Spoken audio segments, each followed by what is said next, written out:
నేను ఇట్లే మాట్లాడుతూ వ్యవసాయ పొలంలో మాట్లాడుతుంటే ఆ లేడీస్ ఉండే అక్కడ కొంతమంది ఆడవాళ్ళు కైకి దండం పెట్టి ఏమ్మా బాగున్నారంటే బాగున్నా, మీ అమ్మ ఉందా అంటే ఉంది, 4000 వస్తుందంటే లేదు, అత్త ఉందా అంటే ఉంది, 4000 వస్తుందంటే లేదు, మీకు 2500 వస్తుందంటే లేదు, భూమి ఉందంటే ఉంది, రైతు బంధు వచ్చిందంటే రాలేదు.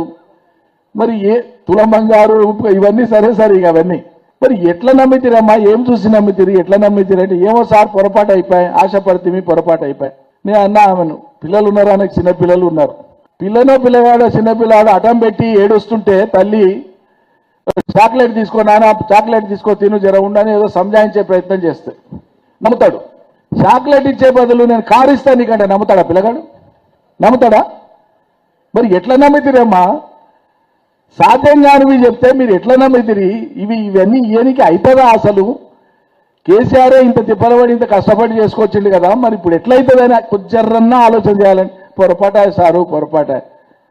ఆ పొరపాటు యొక్క ఫలితం ఏంటంటే ఇవాళ మనం దుఃఖంతో బాధతో చూడవలసినటువంటి రైతుల యొక్క ఆత్మహత్యల్ని చూస్తున్నాం, ఆటో డ్రైవర్ల యొక్క మరణాలను చూస్తున్నాం, ఆక్రందనలతో అల్లాడుతున్నటువంటి తెలంగాణ నిరుద్యోగ యువతను చూస్తున్నాం, వీధుల్లోకి వస్తున్నటువంటి వివిధ వర్గాల ప్రజలను చూస్తున్నాం. ఎవరు సంతోషంగా ఉన్నారు ఇలా?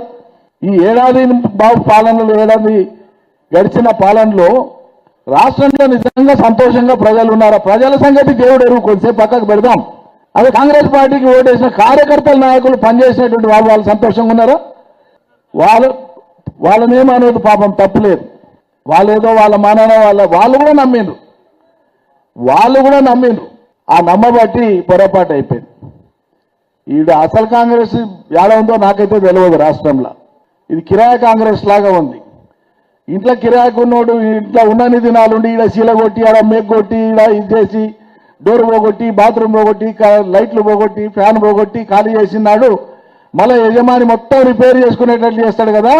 రాహుల్ గాంధీ నీ కాంగ్రెస్ నువ్వు రిపేర్ చేసుకోవాల్సిన దుస్థితిని ఈ రాష్ట్ర కాంగ్రెస్ ప్రభుత్వం కల్పిస్తా ఉంది, జాగ్రత్త, మేల్కోండి అని చెప్తా ఉంది. ఇది జరిగే పరిణామం అదే.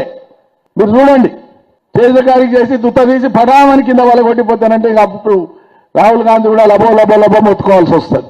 అడుగుతున్నాం మేము, హామీలు ఇచ్చిపోయింది కదా మీ అమ్మగారు, మీ చెల్లి గారు, మీరు, రాహుల్ గాంధీ గారు తెలంగాణ ప్రజలకు. రాండి, మళ్ళా అదే వరంగల్కి రండి, అదే నిజామాబాద్కి రండి. ఏం అమలైనవో ఏమి అమలు కాలేదో మా రైతులను ఎదురుగా పెట్టుకొని పోలీసులు లేకుండా మీరు మాట్లాడిపోండి. భవిష్యత్తులో దేశ ప్రధాని అనేది ఆలోచన చేద్దాం. రైతులతో ఒకసారి మాట్లాడిపోండి, తెలుస్తుంది ఏం అమలైనవో ఏం అమలు కాలేదు.